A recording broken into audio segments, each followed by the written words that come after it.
हमारे देश भारत में कुछ भी हो सकता है। जो चीज़ आप सोच नहीं सकते हैं वह चीज़ हमारे देश भारत में हो जाता है। आपकी जानकारी के लिए बता दें, हमारे देश में रातों रात जो हाईवेज होते हैं वो चोरी हो जाते हैं। हमारे देश में जो जहाज होती है, हमारे देश में जहाज चोरी हो जाती है। हमारे देश में ट्रेन है, ट्रेन की भी चोरी की जाती है। हमारे देश में फर्जी वकील मिल जाएंगे, फर्जी आईपीएस अधिकारी मिल जाएंगे, फर्जी आपको डिग्री मिल जाएगी, फर्जी आपको टीटी मिल जाएंगे। बहुत सी ऐसी संस्थाएं हैं जिसमें फर्जी डिग्री लेकर लोग सेवाएं दे रहे हैं, जो कि दोस्तों यह कुछ हद तक यकीन किया जा सकता है कि हाँ ऐसा हो सकता है।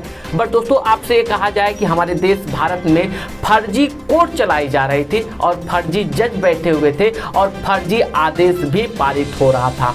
दोस्तों यह घटना निकल कर आ रही है दोस्तों गुजरात के गांधीनगर से। गांधीनगर में दोस्तों एक फर्जी वकील, एक फर्जी जज बैठकर खुद का कोर्ट चला रहे थे, जिसका वीडियो आप अपने स्क्रीन पर देख पा रहे हैं। दोस्तों आपकी जानकारी के लिए बता दें दोस्तों, यह बीते 2019 से यह फर्जी कोर्ट चलाई जा रही थी और जो कि दोस्तों एक गलत आदेश की वजह से जो वकील थे और जो जज थे वह पकड़े गए हैं। आपकी जानकारी के लिए बता दें, एक व्यक्ति था जिसका जमीनी विवाद था और जमीनी विवाद जो है वह बंजर भूमि को लेकर था, जो कि वह कोर्ट यानी ये फर्जी कोर्ट में लेकर पहुंचा और इस फर्जी कोर्ट में साल 2019 में ही उन्होंने आदेश पारित कर दिया कि जो बंजर भूमि है दरअसल जो उनके क्लाइम है उनके नाम पर कर दिया जाए। जो कि जो क्लाइम होता है उसको लेकर एसडीएम के पास पहुंचता है कि सर हमने कोर्ट से आदेश करवा लिया है और जो बंजर भूमि है वह हमें कब्जा करना है। जो कि दोस्तों एसडीएम साहब को इस आदेश को लेकर काफी चिंता होती है कि ऐसा कभी हो ही नहीं सकता है।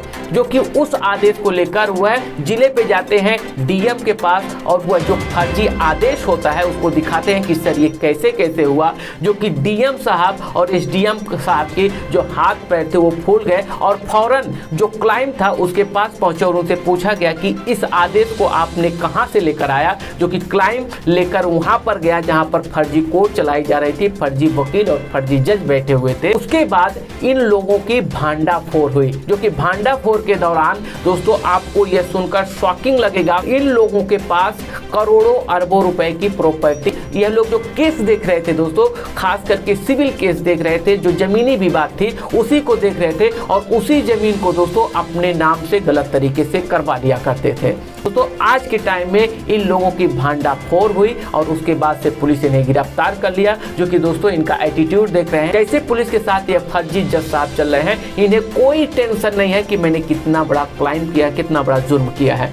दोस्तों हमारे देश में फर्जी कोर्ट चलाई जाती है, 5-5 साल, 6-6 साल, 8-8 साल फर्जी कोर्ट चलता है, लेकिन हमारे देश के शासन प्रशासन को कानों कान भनक नहीं लगती है। और ऐसे फर्जी वकील, फर्जी केसेस के चक्कर में आकर हमारे देश के कई लोग बर्बाद हो चुके हैं। दोस्तों कई तरीके से हमारे देश में स्कैम भी चलता है। ऑनलाइन के माध्यम से आपको धमकी दी जाती है कि आपके फोन डिटेल्स निकाल लिए जाते हैं कि आप इस जगह पर ऐसी ऐसी बात करते हैं। हमारे देश में अलग अलग तरीके से स्कैम किया जाता है, जो कि दोस्तों आप सोच नहीं सकते हैं कि हमारे देश में फर्जी कोर्ट भी चलाया जा रहा था। दोस्तों जो फर्जी कोर्ट चलाने वाले शख्स थे उनका नाम है मोरिस क्रिश्चियन, जो करोड़ों अरबों रुपए की प्रॉपर्टी गलत तरीके से अपने नाम से करवा लिया था। जो कि दोस्तों अब ये जेल जा रहे हैं।